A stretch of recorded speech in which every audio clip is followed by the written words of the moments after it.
Ameen. Egaa ifa kan namaa kennu Waaqayyoodha. Namaa miti nuyi akka namaatitti garuu haasa'uu dandeenya. Akka namaatitti haasa'uu dandeenya. Waan nu galirraa waliin haasa'uu dandeenya. Eebbifame. Addisu wanti ammaatiin akaaste kuni hundi isaatiiyyuu gocha namni gootudha malee gocha Yesuus Kiristoos ittiin nama jibbisiisu miti. Namni sirrii si gaddisiisuu danda'a. Si miidhuu danda'a. Amma si ajjeesanitti kaachuu danda'u. Si miidhuu sirratti waan addaa kijiba sirratti hojjechuu danda'u. Tikikkil. Kuni waan jiru.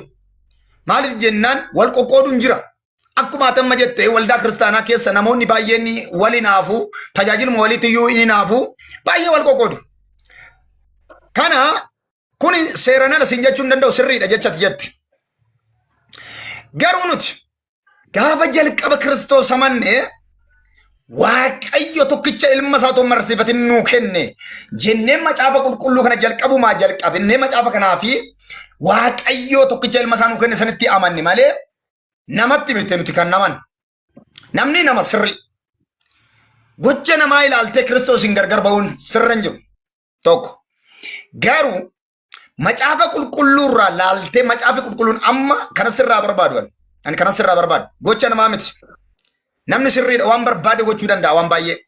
Macaafa qulqulluurraa maal laaltee hubattee quraanarraa maal laaltee hubattee sirrii ta'uu dhiisuusaa gargar baafattee.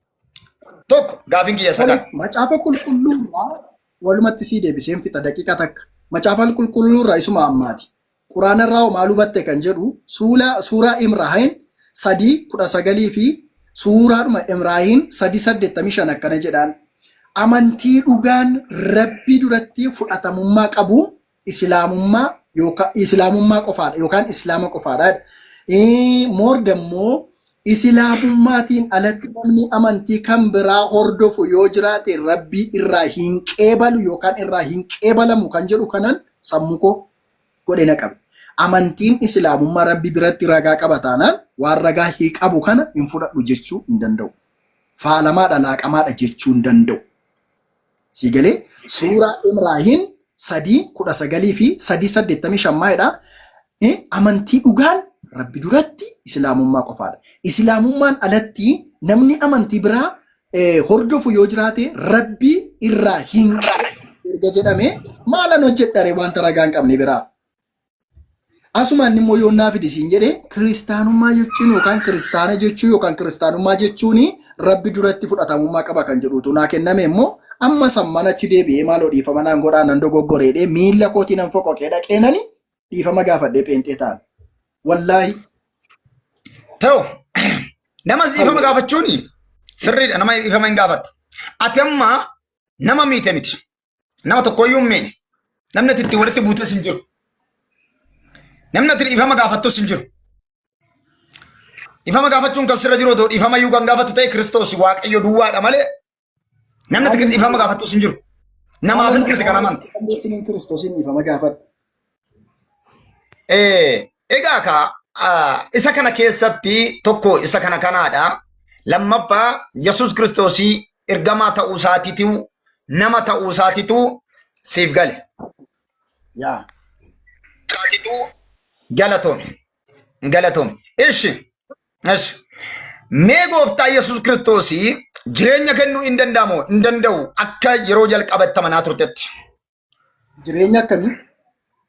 Jireenya bara baraanuu kennuu hin danda'amu hin danda'u. Hin danda'u.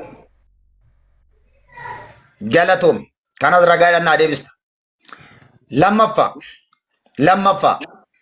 Yesuus Kiristoosii anaan malee eenyumtu gara abbaa dhaquu hin danda'u jedhee barsiiseera. Macaafa qulqulluurraa dubbisteerta. Karra oolonni ittiin ol galtu. Dhagaye addisula.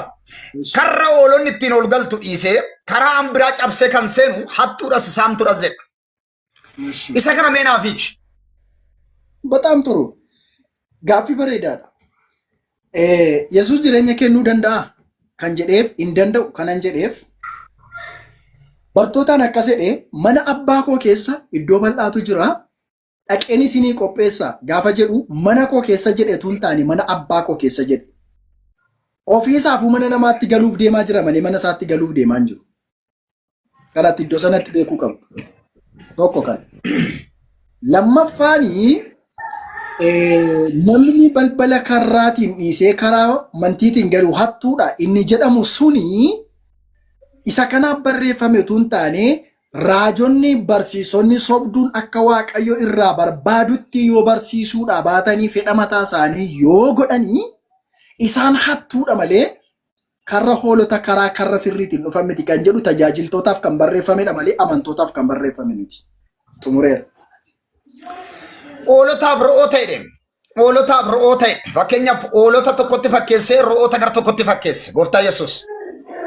Hoolonni sagalee koo beekuu jedhe. Laa bakka kanatti akkasii galuu qabu. Hoolonni sagalee koo beekuu jedhe. Anis hoolota koo maqaattan isaan beekaa jedhe. Hoolonni sun eenyudha isaan? Warri kun garuu hoolonni sun eenyudha? Re'oota jedhe. Baay'ee gaarii. Bakkina namarraa sii kaasaa jiru kuni bakka raajota irraa dubbatu miti. Bakka raajota irraa dubbatu miti. Hubatteertas na caalatti hubatteerta. Bakka raajota irraa dubbatu osoo hin ta'in bakka namni karra ambiraa dhiisee hoolotatti kan fakkeeffamu fakkeenyaaf warra hin amanne. Re'ootatti kan fakkeeffamu warra hin amanne. Hoolotatti kan fakkeeffamu warra Gooftaa Yesuus Kiristoositti amanedha. Akkuma ati beektuttis deebisaa jira. Akkuma macaafa qulqulluun hiika macaafa qulqulluu dubbatuttis. Iddoo sanatti Yesuus kan inni dubbate sirroota. Thank you dhugaa naamusni kee natti toleera. Dhugaa natti toleera. Onnee qulqulluudhaan haasaarta baay'ee. Isa dhugaa onnee qulqulluudhaan. Dhugaa dhaqaa'ee kaan amma nama qeequuf osoo hin ta'in waan tokko sirraa barachuudhaaf malee nama qeequufis miti eenyumas hin qeequ. Ani eenyuun caalu kaa'uun nama caalee nama qeeqa. Namni Yesuus itti amanee eenyudha isaan? Kiristaanota. Kan warra isa hordofan kaa kiristaanota fakkeenyaa fi duukaa buutuu Yesuus Kiristoos. Listening.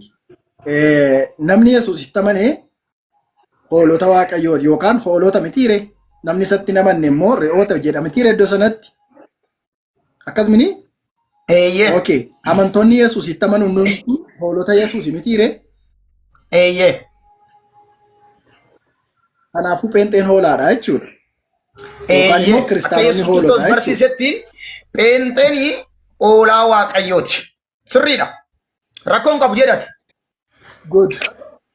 Bataam turu. Chigri የለውም. Inni guddaan egaa iddoo kana keessatti macaafni qulqulluun wal faalleessaa yookaan wal dhiitaa gaafan jedhaa ture nan hubanne. Meegaa iddoo kanatti namaan hoolaadha jedha Yesuus. Seera uumamaa boqonnaa tokko lakkoofsa 26 irratti immoo maal jedhaa? Kottaa akka bifa keenyaa fi akka fakkeenya keenyaatti maal uumna jedha sirro nama uumnaa jedha. Nama uumee ka'ee Yesuus dogoggora tokko godhi ammas. Ilaa Waaqa ilma wajjin isa uumanii afura qulqulluu wajjin uumanii abbaa wajjin uumanii utuu abbaan hin gaabbiin utuu afurri qulqulluun hin gaabbiin Yesuus maal jedhe beektaa? Ani nama uumuu kootti maalan godhee? Natti maalan godhee? Nan gaabbee. Uume gaabbaa melaa Yesuus. Nan uume dheeti nan gaabbee. Hin uumne iyyuu malee nan uume dhee nan gaabbee. Addisuunis sababa qaba rakkoon qaba. Qoynan fixaa ka qoynan fixaa. Ani iddoo kanatti immoo utuman pheenxeedha ta'eyyuu ani hoolaadha dhee ofii waamu. Ani nama bifa namummaan qaba malee bifa hoolaan qaba miti. Wanti hoolaarraa addaan na godhu tokko jira. Miilla lamaanan deema hoolaan garuu afuriin deemti.